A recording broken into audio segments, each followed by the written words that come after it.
The sound of her laughter cut through Jinwoo Park like a blade he never saw coming. He stood frozen in the doorway of Moonlight Cafe, his usually steady hands trembling as he watched Kira Thompson throw her head back, her rich, melodious laugh filling the small space. But it wasn't meant for him. It was for the man sitting across from her, a stranger with an easy smile and casual confidence that made Jinwoo's chest tighten with something he'd never experienced before. Jealousy. The most feared man in Los Angeles' underground world, the one who commanded respect with a single glance, felt his carefully constructed control cracking. For weeks, he'd found excuses to visit this little cafe in Koreatown, drawn by the warmth in Kira's dark eyes, and the way she remembered his order without him having to ask. She was the only person who looked at him and saw just a man, not the dangerous reputation that preceded him. Now, watching her genuine happiness with someone else, Jinwoo realized with startling clarity that somewhere between her first smile and this moment, she had become his. He just hadn't told her yet, and he didn't know how to handle that. 3 weeks earlier, Kira Thompson had been having the worst day of her life when the most beautiful man she'd ever seen walked into her cafe. She was behind the counter at Moonlight Cafe, her manager having just informed her that her hours were being cut again due to slow business. The small Korean-owned cafe in the heart of Los Angeles' Koreatown was struggling, and as the newest employee, she was the first to feel the impact. With rent due in 5 days and her savings account showing a devastating balance of $47, Kira was fighting back tears when the bell above the door chimed. The man who entered commanded attention without trying. Tall and lean with perfectly styled black hair, he wore an expensive charcoal suit that probably cost more than Kira made in 3 months. But it was his eyes that stopped her breath, dark, intense, and carrying a weight that suggested he'd seen things most people couldn't imagine.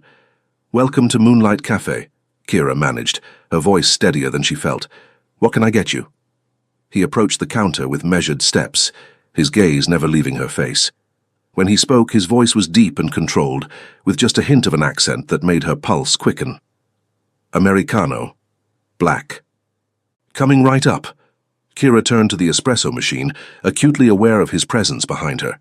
She could feel him watching her every movement, and it should have made her nervous.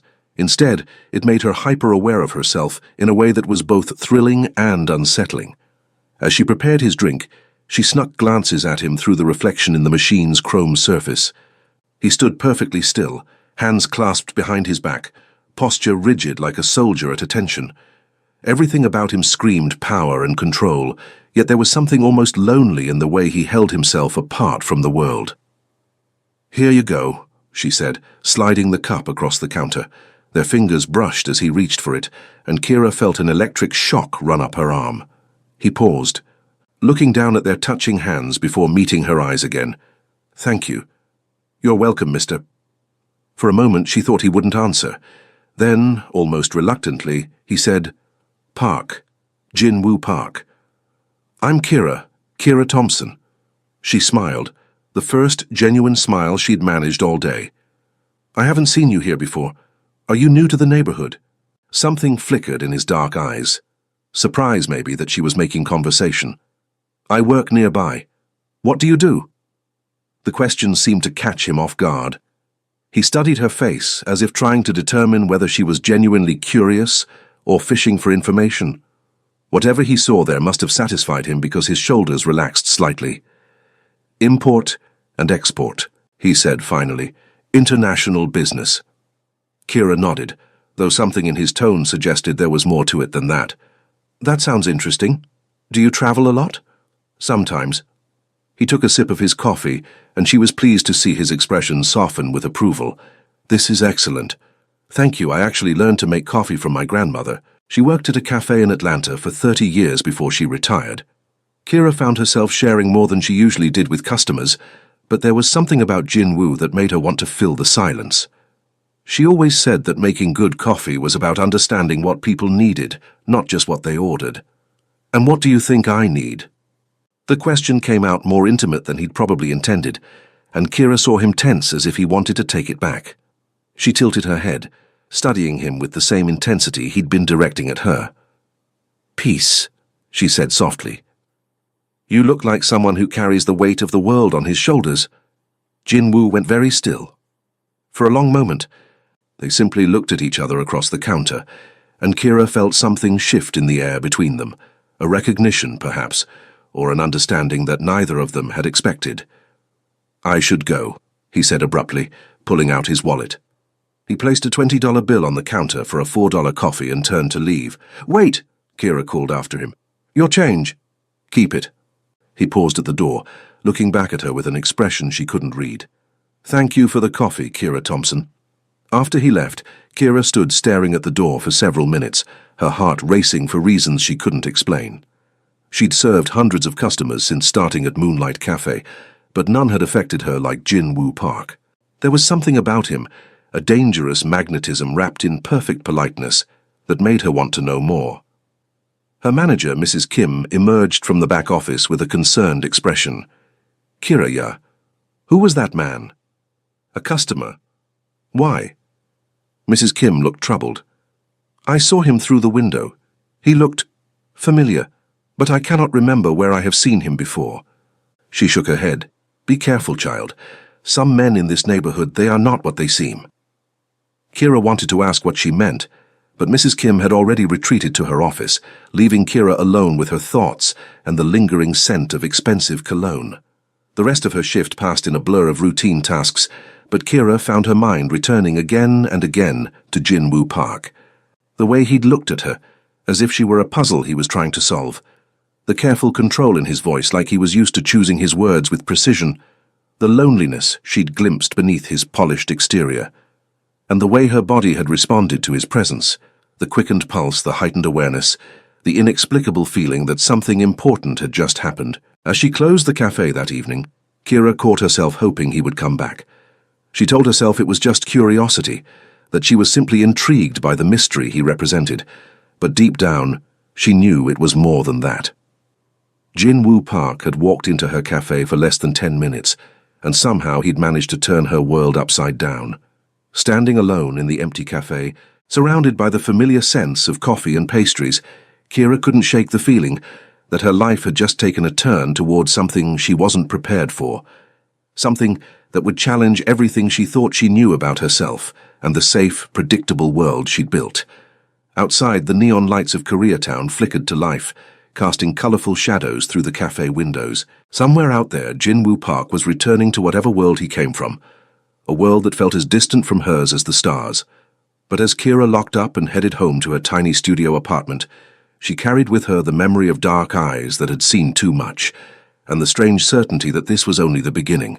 Jin-Woo Park had built his empire on control, precision, and the ability to read people within seconds of meeting them. In his world, a world of shadows, unspoken threats, and carefully negotiated power, survival depended on understanding everyone's angle, their weakness, their price. So why couldn't he figure out Kira Thompson? For the past week, he'd found himself returning to Moonlight Cafe every morning, telling himself it was simply convenient. His legitimate import business had an office 3 blocks away, and the coffee was genuinely excellent. It had nothing to do with the way Kira's face lit up when she saw him, or how she remembered his order without him having to ask, or the way she treated him like he was just another customer, instead of someone whose name was whispered in fear throughout the city's underground. "The usual, Mr. Park?" she asked as he approached the counter, her warm smile making something in his chest tighten. "Please." He watched her move with practiced efficiency, noting how she'd learned to prepare his Americano exactly the way he preferred it, strong enough to strip paint black as his reputation. "How are you today, Miss Thompson?" "Better now," she said, then seemed to realize how that sounded. A faint blush colored her cheeks as she focused intently on the espresso machine. "I mean, it's been a good morning. Mrs. Kim finally got the new shipment of pastries from the Korean bakery, and they're incredible. You should try the red bean croissant." Jin-Woo found himself genuinely considering it, which was absurd. He had a meeting with the heads of 3 rival organizations in an hour, where he'd been negotiating territory disputes that could turn violent with the wrong word. The last thing he should be thinking about was pastries. "Perhaps tomorrow," he said, accepting his coffee. Their fingers brushed again. They always did, and he was beginning to suspect it wasn't entirely accidental on her part. "I'll save you one," Kira promised. And the simple offer hit him with unexpected force. When was the last time someone had saved anything for him? When was the last time someone had thought of him when he wasn't there? Kira ya, Mrs. Kim called from behind the counter, speaking in rapid Korean. Jin-woo's expression didn't change, but he understood every word. The delivery truck is here. Help me with the inventory. Coming, Mrs. Kim, Kira replied in perfect Korean, causing Jin-woo to pause with his coffee halfway to his lips. You speak Korean, he said, and it wasn't a question. Kira nodded, looking slightly embarrassed. I majored in East Asian Studies at UCLA, Korean language and literature. I'm actually fluent in Korean, Japanese, and Mandarin.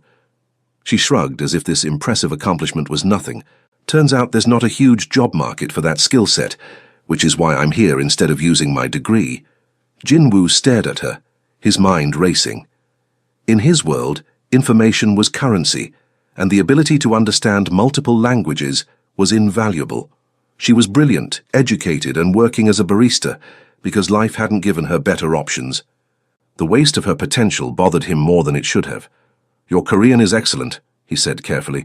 Where did you learn to speak it so naturally? I spent a semester abroad in Seoul during college, lived with a host family in Gangnam. Kira's eyes took on a distant look. It was the best 4 months of my life. The culture, the food, the people. Everything about it felt like home in a way that nowhere else ever has. Something shifted in Jin-woo's chest.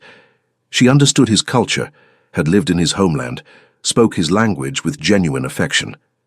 It explained the subtle ways she'd been respectful during their interactions.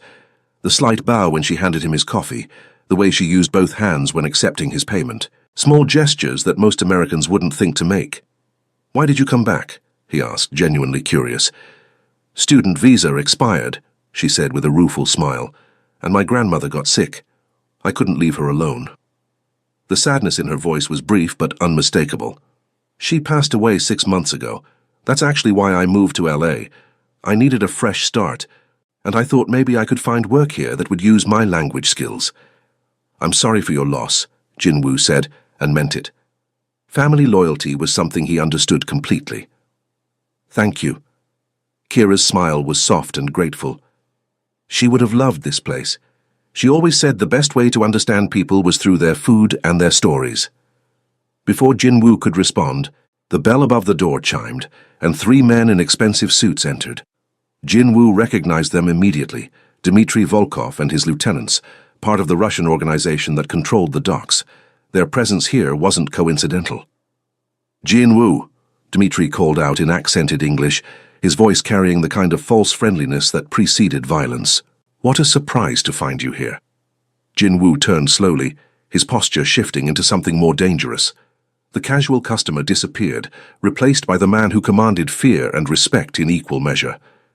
Dmitry, gentlemen. Kira looked between them, clearly sensing the tension that had suddenly filled the small cafe. Mrs. Kim had emerged from the back room and gone very still, her face pale with recognition and fear. We were hoping to have a word, Dmitry continued, his eyes flicking to Kira with interest. Perhaps somewhere more private. I'm afraid I'm busy, Jin-woo replied, his voice carrying a warning that made Dmitry's men shift nervously. Of course, business first. Dmitry's smile was predatory. But surely you have time for coffee with old friends. Miss, 3 espressos, please. Kira looked to Jin-woo, clearly picking up on the undercurrents she didn't understand. He gave her an almost imperceptible nod, and she began preparing the drinks with hands that trembled slightly. Beautiful girl, sir, Dmitry commented, watching Kira work. Very exotic. I can see why you've been spending so much time here. The temperature in the cafe seemed to drop 10 degrees. Jin-woo's eyes went completely cold, and when he spoke, his voice carried the kind of quiet menace that had ended wars. Choose your next words very carefully, Dmitry. The Russian's smile faltered. He'd clearly intended to provoke Jin-woo, but the reaction was more intense than he'd expected. No offense intended, my friend, simply an observation. Kira approached with the espressos, her professional smile firmly in place despite the obvious tension. Here you go, gentlemen. Is there anything else I can get you? Actually, Dmitry said, pulling out a business card, we're always looking for talented young women in our entertainment ventures. Someone with your beauty could make excellent money. The card never made it to Kira's hand. Jin-woo's arm shot out, catching Dmitry's wrist in a grip that made the bigger man wince. The lady is not interested, Jin Woo said quietly, his accent becoming more pronounced as his control slipped, and neither am I in continuing this conversation. For a moment, the cafe was silent except for the hum of the espresso machine. Then Dmitri pulled his hand back, rubbing his wrist. Of course, my mistake. He dropped money on the counter and gestured to his men. We should be going. Jinwoo, we'll speak again soon. After they left, the cafe felt like a bomb had just been defused. Mrs. Kim disappeared into the back room, muttering prayers in Korean. Kira stood behind the counter, her dark eyes wide with questions she didn't know how to ask. Are you all right? Jinwoo asked, his voice gentle again. I'm fine, she said, though her hands were still shaking slightly. Who were those men? Jinwoo looked at her for a long moment, weighing his options. He could lie, deflect, disappear from her life, before she got pulled into his world. It would be the smart thing to do, the safe thing. Instead, he found himself saying, no one you need to worry about. But Kira... He paused, meeting her eyes. Be careful, walking alone at night. This neighborhood can be dangerous. She nodded, still watching him with that penetrating gaze that seemed to see straight through his carefully constructed facades. Thank you, she said softly, for whatever just happened. Jinwoo left without another word, but as he walked away he made a decision that would change everything. Kira Thompson was under his protection now, whether she knew it or not, and anyone who threatened her would learn exactly why Jinwoo Park was the most feared man in Los Angeles.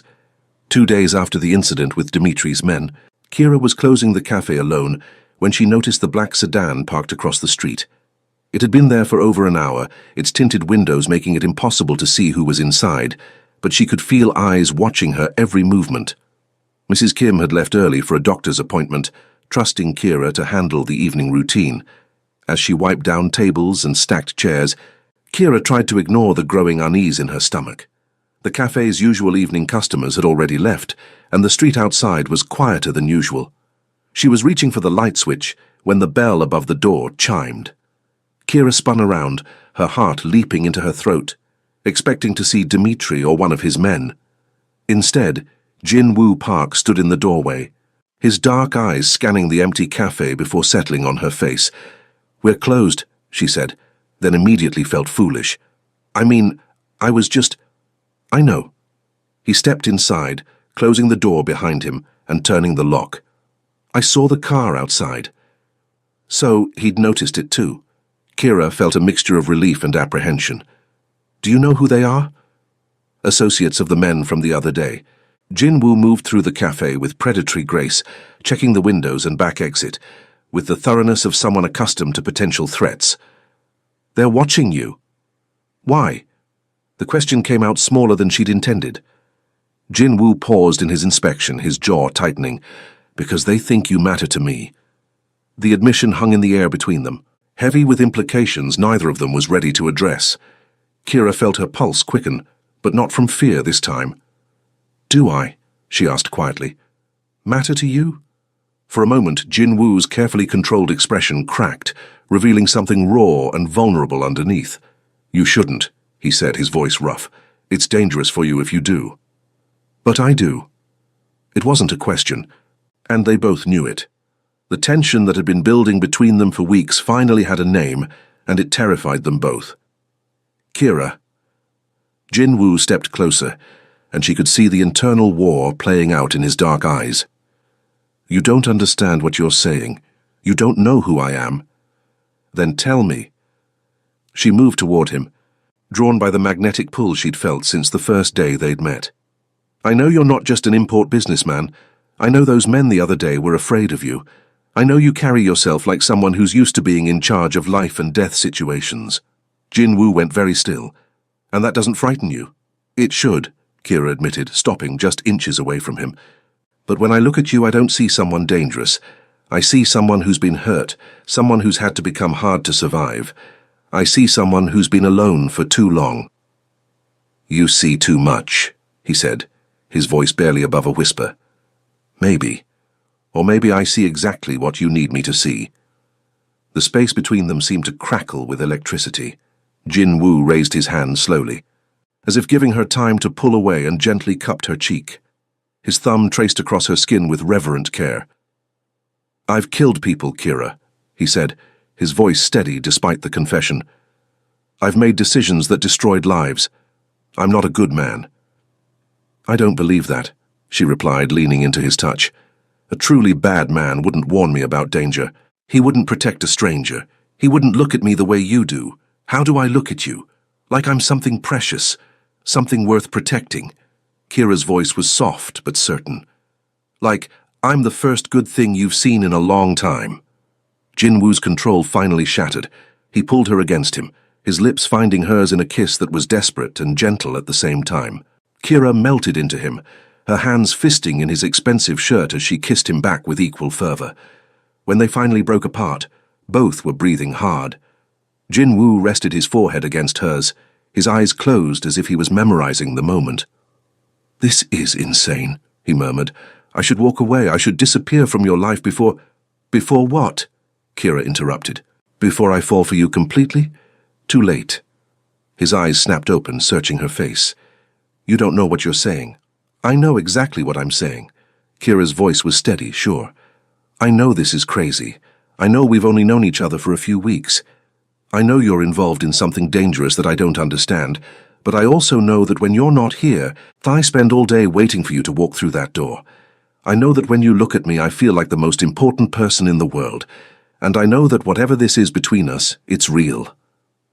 Jinwoo stared at her for a long moment, his expression cycling through disbelief, fear, and something that looked dangerously close to hope. "If we do this," he said finally, "if we cross this line, there's no going back. My world will become your world, and that means danger you can't imagine." "Then protect me," Kira said simply. "Teach me what I need to know, but don't ask me to pretend I don't feel this." Before Jinwoo could respond, his phone buzzed. He glanced at it, and his expression immediately hardened. "What is it?" Kira asked. "Dimitri's men are moving." Jinwoo was already reaching for his own phone, typing rapidly. "They're not just watching anymore." As if summoned by his words, the sound of car doors slamming echoed from the street outside. Jinwoo moved to the window, peering through the blinds. 3 men, armed. His voice had shifted into something cold and professional. "They're coming to the front door." Kira felt ice flood her veins. "What do they want?" "You." Jinwoo turned to her, his face grim. "They want to use you to get to me. I don't understand." "There's no time to explain." Jinwoo grabbed her hand, pulling her toward the back of the cafe. "Is there another way out?" "The alley behind the building, but show me." They moved quickly through the cafe's back room, Kira's mind racing with questions she didn't have time to ask. As they reached the rear exit, Jinwoo paused, pulling out his phone again. "Yuki, I need extraction at Moonlight Cafe. 3 hostiles, armed. Bring backup." He ended the call and looked at Kira. "My people will be here in 5 minutes. Until then, we run." "Jinwoo, what's happening?" "Why are they—" The front door of the cafe exploded inward with a crash that made them both freeze. Heavy footsteps echoed through the main room, followed by voices speaking in Russian. "Because," Jinwoo said, his voice deadly quiet as he pulled her toward the alley, "they know that the one way to destroy me is to take away the only thing I've ever cared about."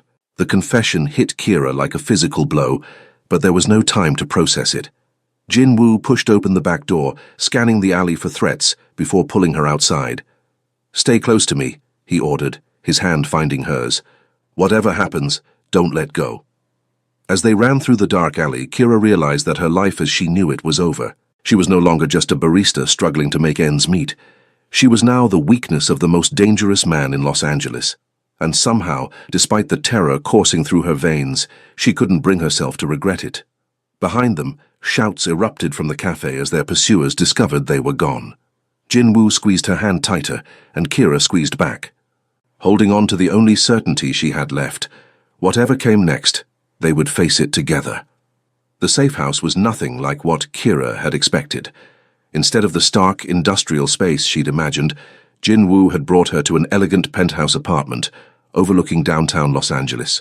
Floor-to-ceiling windows offered a breathtaking view of the city lights, while expensive artwork adorned the walls and plush furniture filled the open living space. "This is where you live?" Kira asked, still catching her breath from their escape through the back alleys of Koreatown. "One of several places," Jinwoo replied, securing multiple locks on the door behind them. This one is clean, no one knows about it except my most trusted people. Kira watched him move through the space with practiced efficiency, checking windows and activating what appeared to be a sophisticated security system. The casual customer from the cafe was completely gone, replaced by someone who moved like a predator in his natural habitat. "Jin Woo," she said softly, "I need you to tell me the truth. All of it." He paused in his security check, his shoulders tensing. For a moment she thought he might deflect again, give her another half-truth wrapped in protection. Instead, he turned to face her, and she saw the exact moment he made the decision to trust her completely. "My name is Jin Woo Park, and I'm the head of the largest Korean-American organized crime family on the West Coast," he said, his voice steady despite the magnitude of the confession. "What you would call the Korean Mafia, though we prefer to think of ourselves as a traditional organization that protects our community's interests." Kira felt the words hit her like physical blows, but she forced herself to remain still to listen. "My father built this organization from nothing when he immigrated here 30 years ago," Jin Woo continued. "He started with a small protection service for Korean businesses that were being targeted by other gangs. It grew from there. Legitimate businesses mixed with less legitimate ones. Import and export, yes, but not always legal goods. Territory protection, conflict resolution that doesn't involve the police. And when your father died, you took over," Kira said quietly. "5 years ago, I was 28 and had been groomed for it my entire life."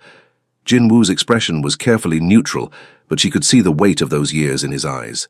"I've tried to move us toward more legitimate operations, but change is slow in this world. There are still aspects of the business that require decisive action.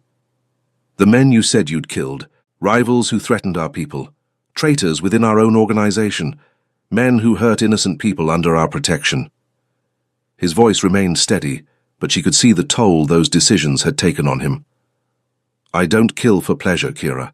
I kill when there's no other choice, when it's the only way to protect the people who depend on me." Kira absorbed this information, her mind racing. Everything made sense now.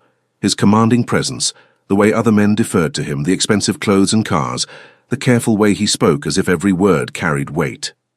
"And Dmitri's people?" she asked. "The Russians have been trying to expand into our territory for months. They see the Korean community as weak, easy to exploit." Jin Woo's jaw tightened. "They're wrong, but they won't learn that through negotiation. So they're using me to get to you. They think you're my weakness." Jin Woo's eyes met hers, and she saw something vulnerable there. "They're not wrong." The admission hung between them, heavy with implication. Kira felt her heart racing, but not from fear this time. "How long have you known?" she asked. "That you felt something for me?" "The first day," he said simply. "You looked at me like I was just a man, not a title or a reputation. You smiled at me like I was someone worth smiling at. I've been trying to stay away from you ever since." "Not very successfully." "No," he admitted with a rueful smile. "Not very successfully." Kira moved closer to him, drawn by the honesty in his voice.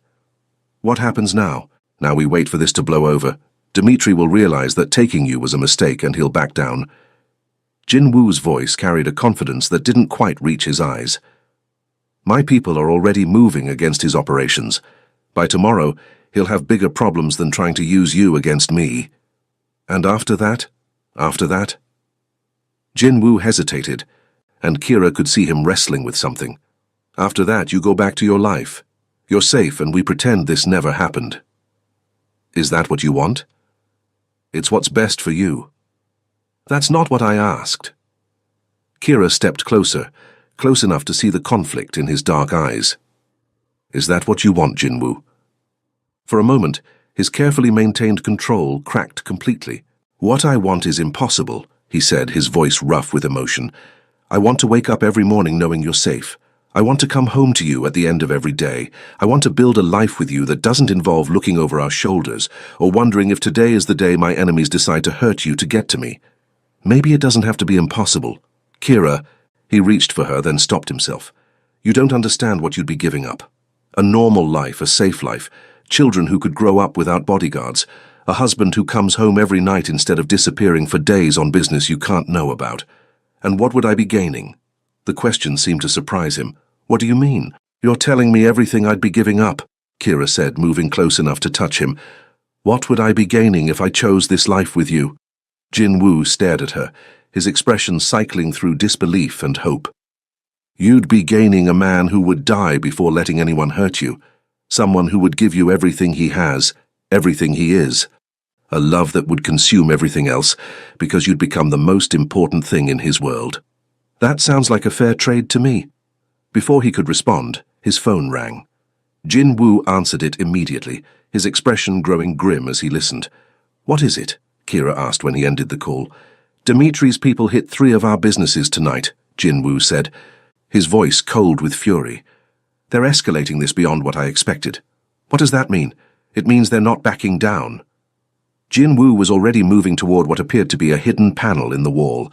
When he opened it, Kira saw an arsenal of weapons that made her stomach clench. It means this is about to become a war. Jin-woo, I have to go, he said, selecting a gun and checking its ammunition with practiced efficiency.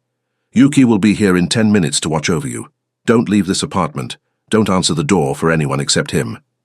Where are you going? To end this. The look in his eyes was unlike anything she'd seen before.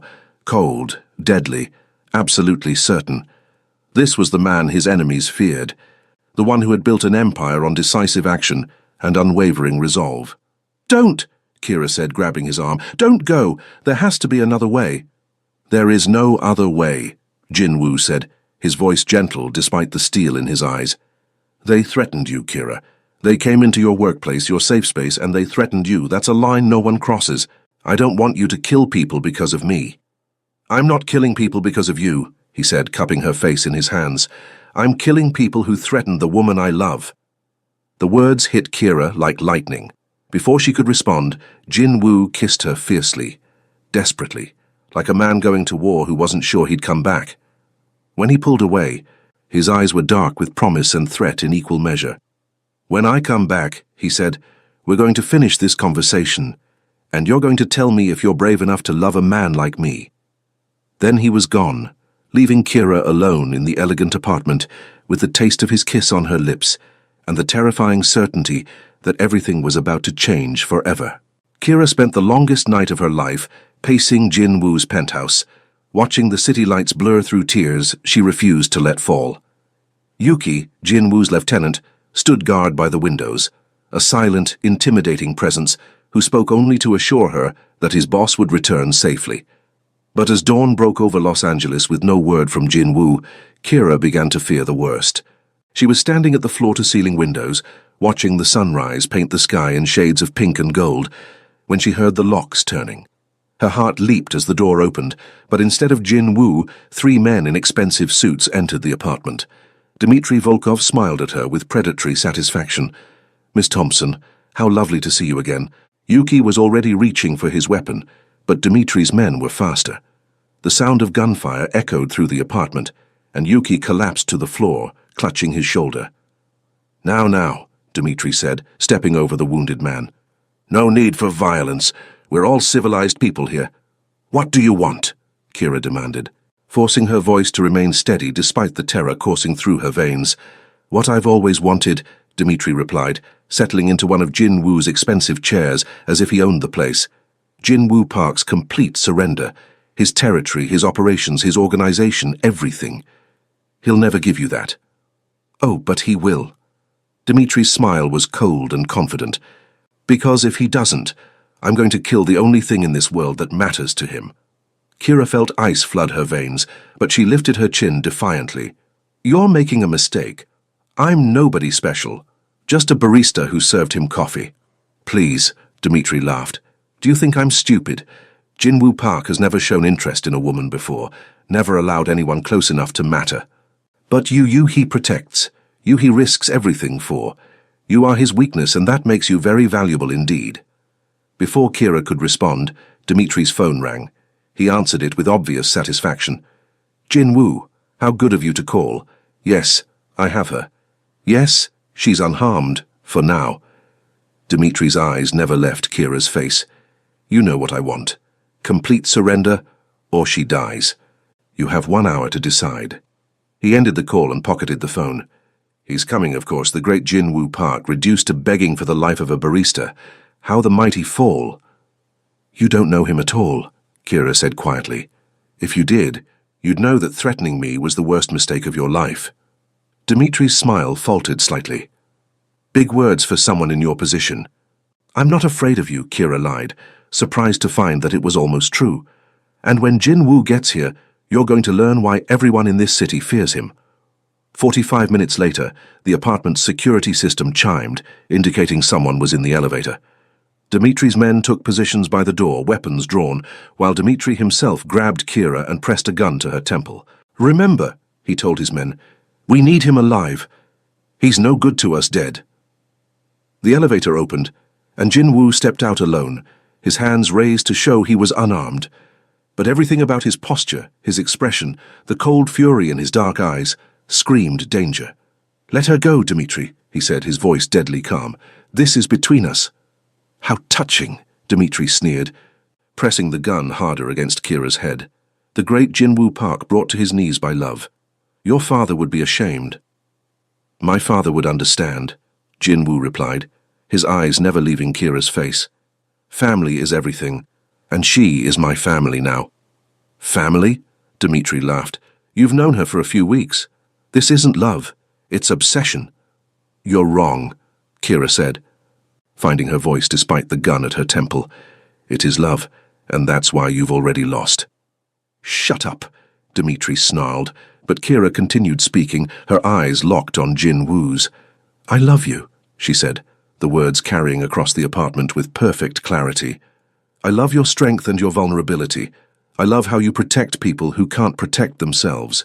I love that you see me as someone worth saving, and I love you enough to trust that you have a plan to get us out of this. Jinwoo's expression softened for just a moment, and he mouthed 3 words. Trust me, Sarang. Sarang, love. The Korean endearment hit Kira's heart like an arrow, and she nodded almost imperceptibly. How very touching, Dimitri said. Now, about my terms. He never finished the sentence. The apartment's lights suddenly went out, plunging them into darkness. In the chaos that followed, Kira felt Dimitri's grip loosen as he tried to orient himself. She threw herself sideways, rolling away from him, just as gunfire erupted throughout the apartment. Emergency lighting kicked in, casting everything in an eerie red glow. When the shooting stopped, Dimitri's men were on the ground and Jinwoo stood over Dimitri himself, a gun pressed to the Russian's forehead. You made one critical mistake, Jinwoo said, his voice carrying the kind of quiet menace that had built his reputation. You threatened what's mine. The Korean Mafia boss saw the black girl laughing with someone else and didn't know how to feel. Dimitri gasped, blood trickling from his mouth. That's what started all this, wasn't it? Your jealousy over a woman. No, Jinwoo replied, his finger tightening on the trigger. What started this was your failure to understand that some things are worth more than territory or money or power. Some things are worth everything. The gunshot echoed through the apartment with finality. When the smoke cleared and Jinwoo's backup team had secured the scene, Kira found herself in Jinwoo's arms, both of them shaking with relief and adrenaline. Are you hurt? He asked, his hands roaming over her face and arms, checking for injuries. I'm fine, she assured him, then pulled back to look at him seriously. But we need to talk. About what? About the fact that I just told you I love you in the middle of a hostage situation, and you haven't said it back. Despite everything they'd just been through, Jinwoo laughed, a sound of pure joy that transformed his entire face. Sarang Hae, Kira Thompson, he said, cupping her face in his hands. I love you more than my own life, more than my organization, my reputation, my empire. You are everything to me. Even though loving me almost got you killed, especially because of that, Jinwoo said, his voice serious again. Love that doesn't involve risk isn't really love at all. It's just convenience. Kira kissed him then, pouring all of her fear and relief and love into the connection between them. When they finally broke apart, she rested her forehead against his. So what happens now? She asked. Do I go back to making coffee and pretending this never happened? Now, Jinwoo said, his eyes bright with possibility, you decide if you're brave enough to build a life with the most dangerous man in Los Angeles. I think I can handle it, Kira said, smiling up at him. After all, I've already survived my first Mafia war. How much harder can the rest be? Jinwoo's answering smile was full of promise and challenge in equal measure. "We'll find out together, Sarang. We'll find out together." As the sun rose fully over Los Angeles, painting the penthouse in golden light, Kira realized that her life as a struggling barista was truly over. But what was beginning, a love story that had survived bullets and threats and the weight of an entire criminal empire, was worth every risk they'd taken to find it. Some love stories begin with coffee and conversation. Theirs had been forged in fire and blood and the absolute certainty that some things are worth fighting for. And they were just getting started, years later. The new Moonlight Cafe was 3 times the size of the original, with gleaming espresso machines and a view of the Pacific Ocean that took customers' breath away. It had become the crown jewel of Jinwoo's legitimate business empire, a chain of Korean fusion cafes that stretched from Los Angeles to San Francisco. But this one, the flagship location in Santa Monica, was special. This was where it all began. Kira stood behind the counter, her wedding ring catching the morning light as she prepared an Americano, black, no sugar, exactly the way her husband liked it. The cafe was busy with the morning rush, but she always made time for this particular customer. "The usual, Mr. Park?" she asked with a smile that still made his heart race after all these years. "Please, Mrs. Park," Jinwoo replied, his eyes warm with the kind of love that had only deepened with time. Their life together had been everything he'd promised, and more. The transition from his old world to a completely legitimate business empire had taken years. But they'd built something beautiful together, a chain of successful cafes, a foundation that helped Korean immigrants start their own businesses, and a love that had weathered every storm. "Daddy, can I have hot chocolate?" A small voice piped up from beside Jinwoo. Kira looked down at their 5-year-old daughter, May, whose dark eyes were a perfect blend of her parents' heritage. "Of course, baby girl. Extra marshmallows. Yes, please." As Kira prepared their drinks, she caught Jinwoo watching her with that same intense gaze he'd had the first day they met. Some things never changed. "What are you thinking about?" she asked, sliding their drinks across the counter. "Just remembering the day a beautiful barista looked at the most dangerous man in Los Angeles and decided he was worth saving," Jinwoo said, taking her hand and bringing it to his lips. "Best decision I ever made," Kira replied, squeezing his fingers. "The best decision we ever made," he corrected, pulling her close for a kiss that tasted like coffee and promises kept. Outside, the Pacific Ocean sparkled in the California sunshine, and their daughter's laughter filled the air with joy. They had built something extraordinary from the ashes of his old life, a love story that proved some risks are worth taking, some people are worth fighting for, and some happy endings are worth waiting for. Their story had begun with coffee and danger, jealousy and protection, secrets and revelations, but it had become something neither of them had dared to dream of, a love that conquered everything, a family that made every sacrifice worthwhile, and a future that stretched out before them bright with possibility. Some love stories are written in the stars. Theirs had been written in coffee grounds and courage, in the space between fear and faith, in the moment when 2 people decided that love was worth any risk. And it was only the beginning.